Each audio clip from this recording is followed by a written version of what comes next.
नमस्कार, म धरानबाट रमेश प्रसाई। आज लामो अन्तरालपछि सामाजिक सञ्जालमा फेरि आए।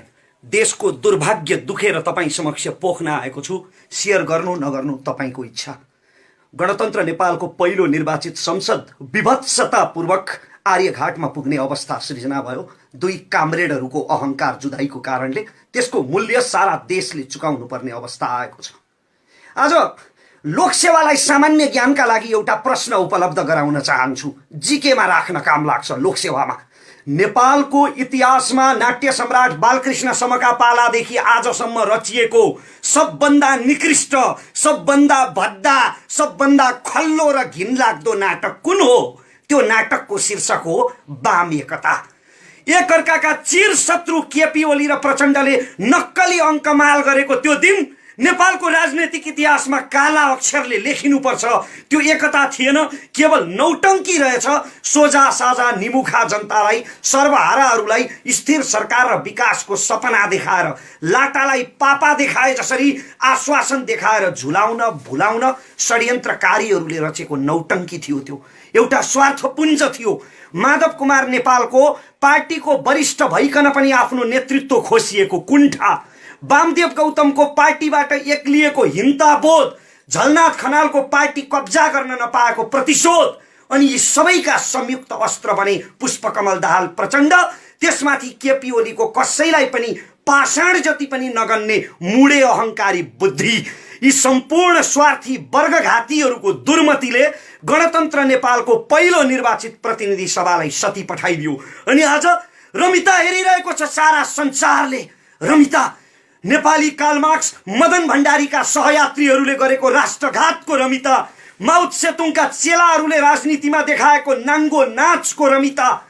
आज सामाजिक सञ्जाल हेरे, एक थरी मान्छेहरू भन्छन् ओलीले ठिक गरे, जे गरे ठिक गरे, यो संसद भङ्ग हुनै पर्थ्यो, विकास माइतीघर मण्डलाबाट देखिँदैन।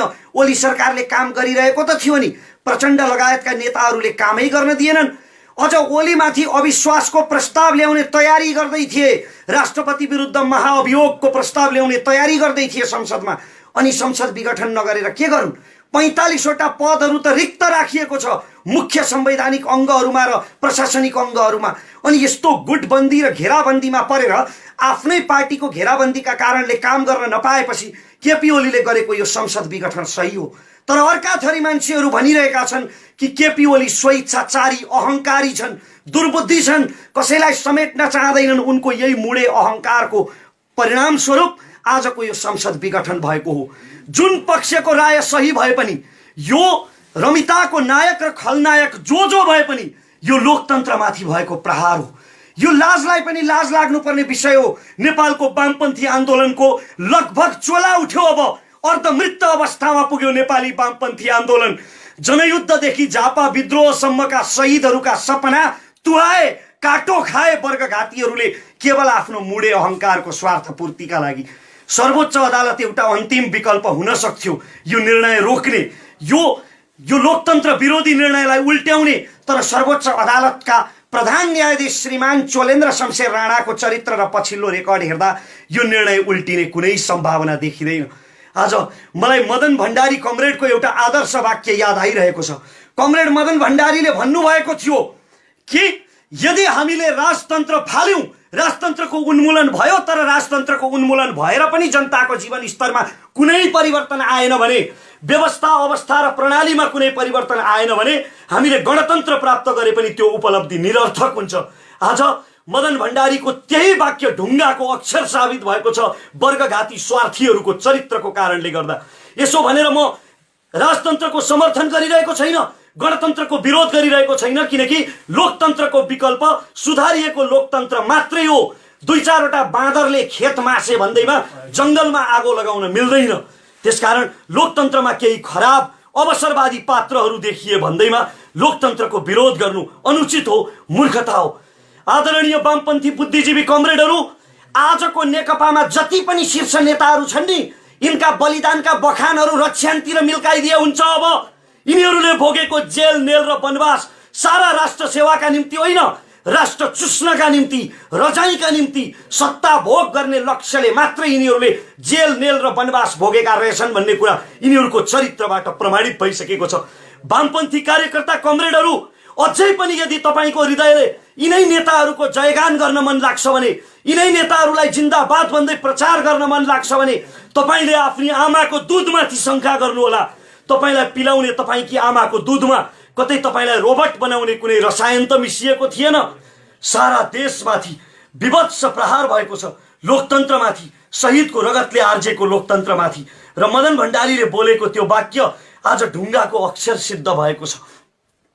मेरो महामहिम प्रधानमन्त्री कमरेड, तपाईको एउटा जब्बरे झापाली झोकमा गरेको निर्णयको कारणले, एउटा यो कुकृत्यको कारणले अब पूर्व दरबारियाहरू, दरबारको रासो बासोमा हुर्केका लोकतन्त्र विरोधीहरूले फेरि लोकतन्त्रमाथि प्रश्न उठाउने अवसर पाउने भए। सिङ्गो व्यवस्थामाथि प्रश्न उठ्ने भयो।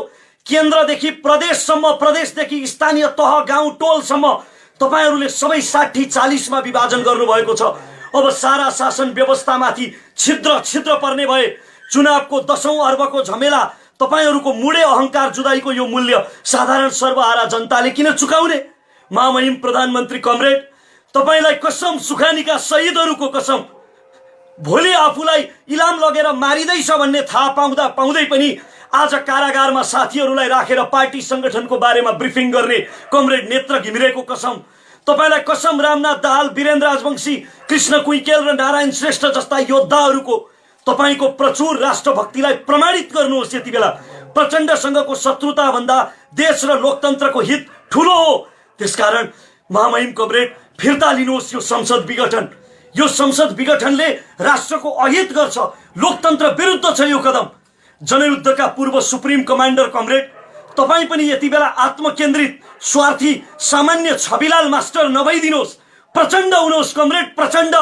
तपाईको निम्ति, तपाईको एक आदेशमा, एक इशारामा आमाको काखबाट उछिटिएर छातीमा गोली थापेर यमराजको हातमा पुगेका ती आत्माहरूको अलिकति त इज्जत गर्नुहोस्। मदन भण्डारी र पुष्पलाल जस्ता कम्युनिस्ट नेताहरूको अलिकति त स्मरण गर्नुहोस्। यति बेला केपी ओलीलाई ढाल्नुभन्दा लोकतन्त्रलाई, गणतन्त्रलाई सम्हाल्नु ठूलो हो। राष्ट्र र गणतन्त्रको हित ठूलो हो। र यति जनताले विरोध गरिरहँदा, यति विघ्न प्रश्न जनताले उठाइरहँदा, यति विघ्न शुभेच्छा राखिरहँदा पनि मैमत्ता भएर यी नेताहरू मध्यावधिमा गए भने, संसद विघटनको यो लोकतन्त्र विरोधी निर्णय सकिएन भने नेपालको इतिहासले केपी ओली, प्रचण्ड, वामदेव गौतम, झलनाथ खनाल र माधव नेपाललाई नेपालको राजनैतिक इतिहासले कहिल्यै क्षमा गर्नु हुँदैन। धिक्कार्नुपर्छ यिनीहरूलाई, त्यसरी नै जसरी कम्बोडियाको इतिहासले खमेरुजलाई धिक्कार्छ। र नेपाली जनतासँग एउटा अवसर छ। उहिले राजतन्त्रको प्राचीन कालमा राजाले एउटा शपथ लिनु पर्थ्यो रे, यदि तपाईहरूमाथि, जनताहरूमाथि मैले ज्यादती गरेँ भने मलाई ईश्वरले मृत्युदण्ड प्रदान गरोस्। आज त लोकतन्त्रमा ईश्वर भनेकै जनता हो, जनता जनार्दन हो। त्यसकारण हामीसँग अवसर छ कि यी मैमत्ता भएर यदि मध्यावधि चुनावमा गए भने त्यो मध्यावधि चुनावमा हामीले यी शीर्षस्थ नेताहरूलाई दण्ड दिनुपर्छ। चुनावको माध्यमबाट, भोटको मतको माध्यमबाट, ब्यालेटको माध्यमबाट यिनीहरूलाई, यिनको राजनीतिक भविष्यलाई अन्तिम श्रद्धाञ्जली दिनुपर्छ ताकि एउटा नजिर बस्न सकोस्। र यदि त्यस्तो भएन भने, यदि जनताले त्यो मध्यावधि चुनावमा पनि यिनलाई दण्डित गरेनौँ भने, तपाईँ हामीले यिनको राजनीतिक भविष्यलाई श्रद्धाञ्जलीसम्म पुर्याएनौँ भने एउटै कुरा प्रमाणित हुनेछ। फेरि पनि केपी ओली, प्रचण्डले चितवन, सिराहा, झापा, काठमाडौँ वा कुनै पनि स्थानमा यी आजका नेकपाका शीर्ष नेताहरूले चुनाव जिते भने एउटै कुरा प्रमाणित हुनेछ कि नेपाल भन्ने देशको भाग्यमा परिवर्तन लेखिएको रहेनछ। र नेपाली जनताको चेतना, तपाईँ र म जस्ता नेपाली जनताको चेतना वन्यजन्तु पनि, तपाईँ र म जस्ता नेपाली जनताको चेतना वन्यजन्तु जति पनि रहेनछ। किनकि वन्यजन्तु पनि एक स्थानमा अथवा एक जीवबाट खतरा देखेपछि त्यसको वरिपरि फेरि फर्केर जाँदैन। इतिश्री। आदरणीय दर्शकबिन, र यो भिडियो हामीले यसरी खिचिरहँदा, रमेशजीको भिडियो खिचिरहँदा, वन्यजन्तुको कुरा गरिरहँदा पछाडि केही कुकुरहरूको आवाज पनि आइरहेको छ। हामी असाध्यै मध्यराति छौँ र विभिन्न किसिमका मिडियाहरूमा विभिन्न किसिमका समाचारहरू आउँछन् र जसले हामीलाई उत्तेजित बनाउन सक्छ। हामी संयम भएर बिल्कुल आफ्नो निम्ति सोच्ने बेला आएको छ, यति बेला देशको निम्ति पनि सोच्ने बेला आएको छ।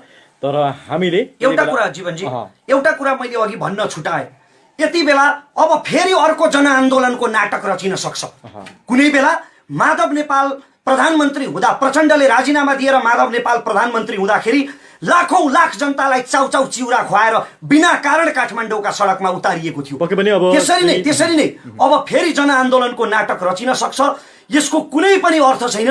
त्यसकारण यिनीहरूका लागि अब नमरौँ, आफ्नो ज्यान नथापौँ। म सबैलाई संयम हुन अनुरोध पक्कै पनि सडकमा जाँदा निकै नै सोचेर जाउँ र राष्ट्रको निम्ति अलिकति आफ्नो तर्फबाट के गर्न सकिन्छ त्यो सोच्ने समय चाहिँ रमेशजीले पक्कै पनि यति बेला आएको छ, भन्नुभएको छ। सबैले स्वविवेकले काम गरौँ ताकि उत्तेजनामा कसैको ज्यान नजाओस्। र थप अपडेट हामीले अहिले यति बेला हामीले यो सम्पूर्ण जानकारी र हाम्रो पर्सनल यो फेसबुकबाट राखेका छौँ। यसलाई धेरैभन्दा धेरै सेयर गर्नुहोला, सबैमा पुग्न सकोस्। र थप अपडेट चाहिँ हामी एक्सन नेपाल अनलाइन टिभीबाट विभिन्न व्यक्ति तथा पात्रहरूसँग ल्याउने प्रयत्न गर्ने नै छौँ। रमेशजी धन्यवाद।